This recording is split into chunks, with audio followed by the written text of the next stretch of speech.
Surface chemistry हम लोगों ने जो होमोजेनस और हेट्रोजेनस कैटालिस्ट तक पढ़ लिया था। जिसे भी वहाँ तक देखना है उसको डिस्क्रिप्शन बॉक्स में लिंक मिल जाएगा, वहाँ तक देख लें।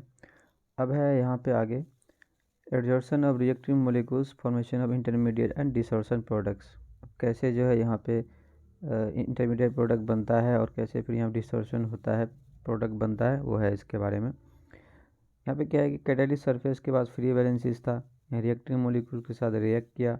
रिएक्ट करने के बाद क्या हुआ, यहाँ पे एडजॉर्शन हुआ। एडजॉर्शन से ए और बी जो है दोनों रिएक्टिव मोलिक्यूल इससे अटैच हो गया। अटैच होने के बाद फिर क्या हुआ, ए और बी के बीच में बॉन्ड बना, ये इंटरमीडिएट प्रोडक्ट है। बॉन्ड बनने के बाद फिर यहाँ पे क्या हुआ, डिसॉर्शन हुआ। डिसॉर्शन क्या होता है, removing and adsorb substances, adsorption को हटाना। तो कैटालिस्ट अलग हो गया, प्रोडक्ट अलग हो गया। जैसा कि मैंने पहले बताया था कि कैटेलिस्ट का जो रोल होता है रिएक्शन को फास्ट करने में, लेकिन कैटेलिस्ट जो है उसके सेहत पे कोई असर नहीं पड़ता है। मतलब जितना कैटेलिस्ट हमने रिएक्शन में लिया था, कोई रिएक्शन हो रहा है, उस रिएक्शन में हमने जितना भी कैटेलिस्ट लिया था वो कैटेलिस्ट बाद में उतना ही रहता है, उसके अमाउंट में कोई भी डिक्रीमेंट नहीं होता है। अब आगे इम्पोर्टेंट फीचर्स ऑफ कैटेलिस्ट के बारे में। तो यहाँ पे important features of solid catalyst में एक्टिविटी में क्या है कि यहाँ पे जो है कैटेलिस्ट एक्टिविटी जो कैटेलिस्ट है, ये रिएक्टेंट जो है स्ट्रांगली अटैच होना चाहिए कैटेलिस्ट के साथ एक्टिव होने के लिए। लेकिन एक चीज़ ध्यान रखना है कि इतना भी ज़्यादा स्ट्रांगली ना हो कि ये इमोबलाइज्ड हो जाए। However they not get absorb so strongly that they are immobilised. तो ये है जो प्लेटिनम कैटेलिस्ट है, ये स्ट्रांगली अटैच होना चाहिए रिएक्टेंट से, लेकिन इतना भी ज़्यादा नहीं होना चाहिए कि ये जो है इमोबलाइज्ड हो जाए। अब आगे है सेलेक्टिविटी में क्या है कि हमें कौन सा प्रोडक्ट चाहिए, उसके लिए कौन सा कैटेलिस्ट यूज होगा, ये हमें ध्यान में रखना है। जैसे कि अब हमें मीथेन चाहिए तो हम लोगों ने कैटेलिस्ट निकेल यूज किया। हमें जो है यहाँ पे CH3OH चाहिए तो हमने कैटेलिस्ट CuZnCr2O3 यूज किया। हमें यहाँ पे SCHO चाहिए तो कॉपर का यूज किया। तो यही सेलेक्टिविटी कि हमें प्रोडक्ट क्या चाहिए, उसके लिए कौन सा कैटेलिस्ट यूज होगा। अब आगे है safe selective catalyst. Safe selective catalyst क्या है कि जो कैटेलिक रिएक्शन है ये डिपेंड करता है कैटेलिस्ट के पोर साइज पे, पोर स्ट्रक्चर पे और साइज ऑफ रिएक्टेंट्स पे। इसी में कहते हैं सेफ सेलेक्टिव कैटेलिस्ट जो प्रोडक्ट बनता है। तो जियोलाइट जो है ये गुड सेफ सेलेक्टिव कैटेलिस्ट है। इसका जो स्ट्रक्चर होता है ये हनीकॉम्ब लाइक स्ट्रक्चर होता है। जियोलाइट जो है इसका एक पेट्रोकेमिकल में यूज़ होता है मोस्ट वायरली, जैसे कि ZSM5 है। इसका क्या काम होता है कि अल्कोहल्स को डायरेक्टली गैसोलाइन में कन्वर्ट कर देता है। तो ये जो है नीट 2020 में पूछा गया है ZSM के बारे में, ये बहुत ही इम्पोर्टेंट है। अब आगे एंजाइम कैटेलिस्ट हम लोग बायो में भी पढ़ाया जाता है। जैसे कि इन्वर्जन ऑफ कैन शुगर से यहाँ पे इन्वर्टेज का यूज़ किया गया। सुक्रोज क्या है, एक डाइसेक्राइड है, इसको जो है दो मोनोसेक्राइड में तोड़ दिया गया, ग्लूकोज और फ्रुक्टोज में। अब जैसे conversion of glucose by ethyl alcohol में इसका जामेज का यूज़ किए, ग्लूकोज को इथाइल अल्कोहल में कन्वर्ट कर दिए। स्टार्च को डायस्टेज से एंजाइम मिला के इसको माल्टोज में कन्वर्ट कर दिए।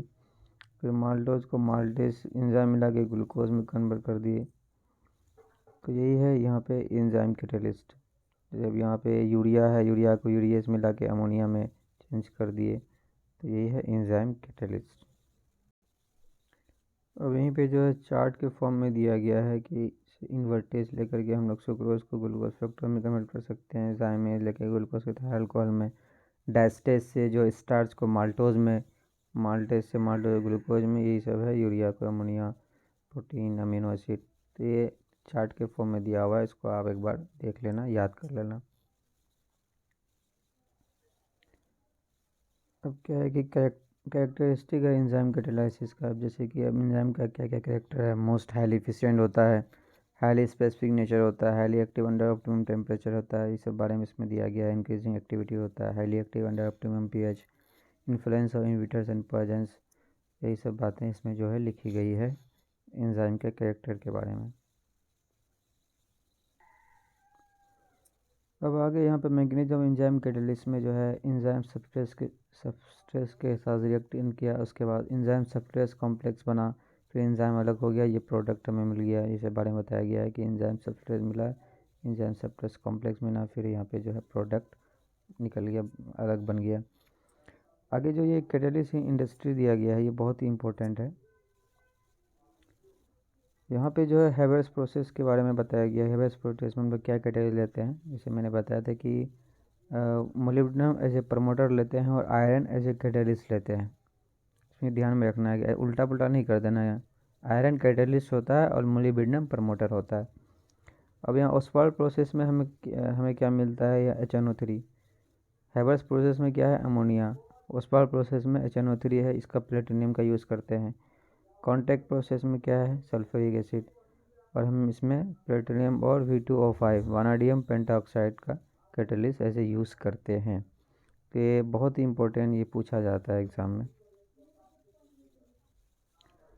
अब आगे यहाँ पे कोलाइड्स के बारे में। कोलाइड्स में हमें यहाँ बस ध्यान में रखना है कि जो सोल्यूट को हम लोग लेना है वो डिस्पर्जन फेज, और सॉल्वेंट को लेना है डिस्पर्जन मीडियम। वहाँ की सब कहानियाँ लिखी हुई है, ये सब उतना इम्पोर्टेंट नहीं है। आगे देखते हैं क्लासिफिकेशन ऑफ कोलाइड्स। तो क्लासिफिकेशन ऑफ कोलाइड्स में क्या क्या है, 3 चीज़ें हैं। फिजिकल स्टेट के बेस पे जैसे बताया गया है, नेचर इंटरेक्शन के बेस पे, और टाइप्स ऑफ पार्टिकल्स और डिस्पर्स फेज के बेस में। एक चीज़ यहाँ पे इम्पोर्टेंट वाली बात ये है कि जो कोलाइड्स होता है ये एक हेट्रोजेनस सिस्टम है। अब यहाँ पे देखो classification based on physical state of disperse phase और डिस्पर्सन मीडियम में यहाँ पे क्या कि बताया है, क्या है कि गैस जो है मिक्स करता है अनदर गैस के साथ, ये फॉर्म करता है होमोजेनस मिक्सचर। इसलिए ये कोई कोलाइडल सिस्टम नहीं है, क्योंकि कोलाइडल सिस्टम क्या है, हेट्रोजेनस सिस्टम। लेकिन गैस और गैस के साथ अगर मिक्स कर लेगा तो होमोजेनस मिक्सचर बना देगा, तो वो तो कोलाइड तो हुआ नहीं। इसलिए यहाँ पे आप इस चार्ट में देखो, आपको कहीं भी डिस्पर्स फेज और डिस्पर्स मीडियम गैस गैस नहीं मिला होगा। गैस लिक्विड है, गैस सॉलिड है। देखो यहाँ पे लिक्विड लिक्विड है, सॉलिड सॉलिड भी है, लेकिन यहाँ पे गैस और गैस कहीं पे भी चार्ट में नहीं है। तो अब यहाँ पे इस चार्ट में जो हमें इसको ध्यान में रखना है, जैसे कि 2-3 चीज़ जो है बहुत ही इम्पोर्टेंट। एक एरोसोल है, एरोसोल बहुत ही इम्पोर्टेंट है। एरोसोल का डिस्पर्स होता है लिक्विड और डिस्पर्स मीडियम होता है गैस। इसको आप लोग जो है ALG अलग नाम से जो है अलग, इसको ऐसे शॉर्ट में याद रख सकते हो, aerosol liquid in gas. Liquid क्या हो गया, डिस्पर्स फेज, गैस हो गया डिस्पर्स मीडियम। और यहाँ पे जो है एक है इमल्शन, ये भी बहुत इम्पोर्टेंट है। इमल्शन को आप लोग जो है ई लाला से याद रख सकते हो, ई लाला, E for emulsion, liquid in liquid. अब एक है यहाँ पे जेल, जेल को आप लोग जो है गिलास से याद रख सकते हो, गिलास। G for gel, L for liquid, S for solid. मतलब जेल क्या हो जाएगा, लिक्विड इन गैस। उसका एग्जांपल है जैसे कि एरोसोल का बहुत ही, फॉग जो है ये याद रखना है, फॉग पूछा जाता है बार बार। उसका इमल्शन का मिल्क का है, इसका चीज़ बटर जेली से जेल का। ये 3 जो है यही बहुत इम्पोर्टेंट है। अब आगे देखते हैं। अब ये था फिजिकल स्टेट के बेस पे। अब हम आगे फिर दूसरा देखते हैं, क्लासिफिकेशन बेस्ड ऑफ इंट्रैक्शन के, नेचर ऑफ इंट्रैक्शन के बेस पे हम लोग देखते हैं। तो नेचर इंट्रैक्शन के बेस पे जो है 2 टाइप का होता है। एक होता है लायोफिलिक, एक सॉल्वेंट अट्रैक्टिंग जिसको बोलते हैं, दूसरा लायोफोबिक, सॉल्वेंट रिपेलिंग। फिलिक क्या हो गया, लविंग होता है तो ये अट्रैक्टिंग हो गया। फोबिक क्या होता है, डर यानी रिपेलिंग, तो ये रिपेलिंग हो गया। किसी एक को हम लोग याद रखते हैं, जैसे कि लायोफोबिक को याद रखते हैं, बाकी उसका जो है हम लोग उल्टा कर देंगे। जैसे इसमें क्या है, ये रिपल्शन होता है, इसमें ये स्टेबल नहीं होता है, ये इरिवर्सिबल होता है, ये जो है प्रिपेयर होता है ओनली बाय स्पेशल मेथड। अब जो जाहिर सी बात, जब फोबिक है ये रिपेल होंगे तो इन्हें बनाने के लिए कोई स्पेशल मेथड जो है हमें लाना पड़ेगा। कोई दूर दूर भाग रहा है तो इसके लिए हम लोग स्पेशल मेथड लाए उसको बनाने के लिए। तो बाकी अब लायोफिलिक जिसको उल्टा कर देना है, यहाँ पे क्या है रिपल्सन, तो वहाँ क्या हो जाएगा अट्रैक्टिव। या नॉट स्टेबल है तो वहाँ पे स्टेबल। यहाँ पे इरिवर्सिबल है तो लायोफिलिक क्या हो जाएगा, रिवर्सिबल, ये रिवर्सिबल हो सकता है। तो ये था नेचर ऑफ इंटरेक्शन के बेस पे। अब classification based on particle disperse phase, और जैसे डिस्पर्स फेज के बेस में जैसे कि मल्टी मोलिकुलर, मैक्रो मोलिकुलर और एसोसिएटेड कोलाइड के बेस पे। अब हम जैसे यहाँ पे पहला देखते हैं मल्टी मोलिकुलर के बेस पे। तो इसमें जो है क्या होता है, मल्टी मोलिकुलर में बहुत सारा छोटा छोटा छोटा स्मॉल मोलिकुल्स है, इसको मिला करके एक बड़ा मोलिकुल बनाया जाता है। इसमें जो एग्जांपल है, ये दो एग्जांपल से ध्यान में रखना है, एक गोल्ड सॉल्ट, एक S8 सल्फर मोलिकुल। आगे है मैक्रो मोलिकुल। मैक्रो मोलिकुल में क्या है कि ये मैक्रो खुद ही बड़ा हो गया है, एक सिंगल ही काफ़ी है, हमें जो छोटे छोटे करके बड़ा नहीं बनाना है, ये सिंगल मोलिकुल हो गया। इसमें ये कोलाइडल रेंज में होता है, और ये जो है कोलाइडल रेंज में होता है, ये बहुत क्विक स्टेबल होता है। इसमें एग्जांपल है स्टार्च, सेल्यूलोज, यही सब प्रोटीन्स, एंजाइम्स, ये सब एग्जांपल इसमें आता है।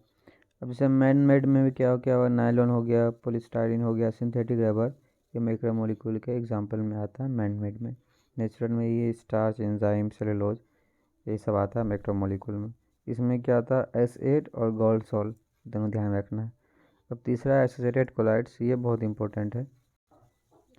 एसोसिएटेड कोलाइड्स इसी हम लोग माइसेल्स भी बोलते हैं।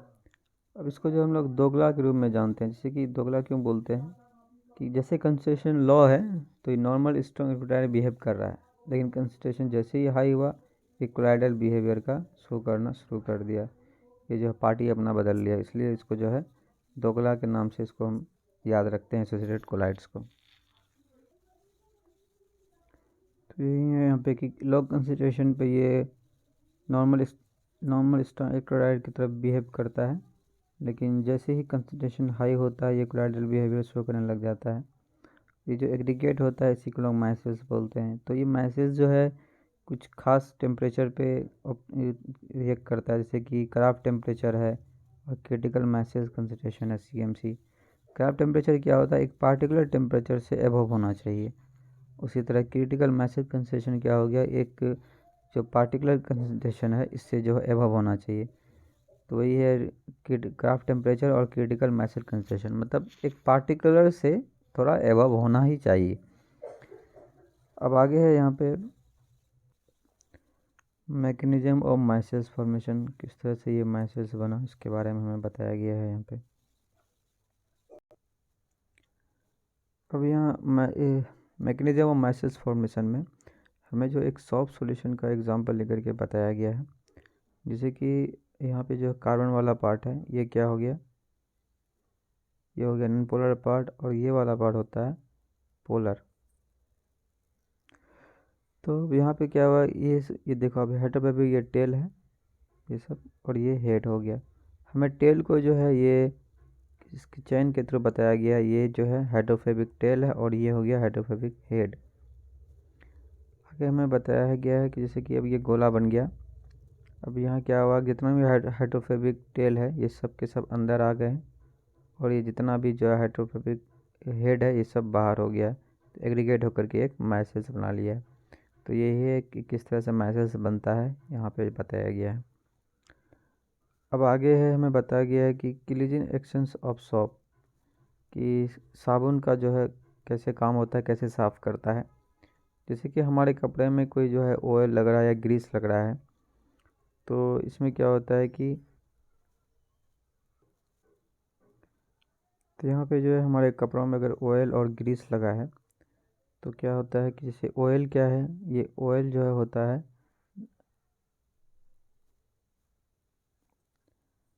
तो ऑयल जो ये यहाँ पे ऑयल लगा है, तो ऑयल क्या होता है, नॉन पोलर। अब ऑयल क्या हो जाता है कि आ जाता है अंदर, क्योंकि अंदर अब जो है क्या है, अंदर ये हाइड्रोफोबिक है, और हमने यहाँ पे देखा था कि जो कार्बन वाली चैन है ये क्या होता है, ये भी होता है नॉन पोलर पार्ट, और ये जो आयन की फॉर्म में ये है पोलर पार्ट। तो अंदर जो है ये ऑयल चले गया। अब ऑयल जो है ये कार्बन के साथ मिक्स हो गया, जो कि साबुन का था पार्ट था, कार्बन वाली जो नॉन पोलर था, नॉन पोलर को अट्रैक्ट करता है। बाकी बाहर में क्या हो गया, नेगेटिव चार्ज, हमने इस पर जो है पानी डाला, तो ये फोर्स इससे जनरेट हुआ, फोर्स क्या किया, इस नेगेटिव चार्ज को जो ऊपर वाले था इसको साफ़ कर दिया। तो इस तरह से जो है ये कपड़े साफ़ होते हैं, ये हमें बताया गया है। बाकी यहाँ सब ये कहानियाँ लिखी हुई है, कैसे जो है मर्क्यूरी रिएक्शन एब्सॉर्ब होता है, यही बताया गया है।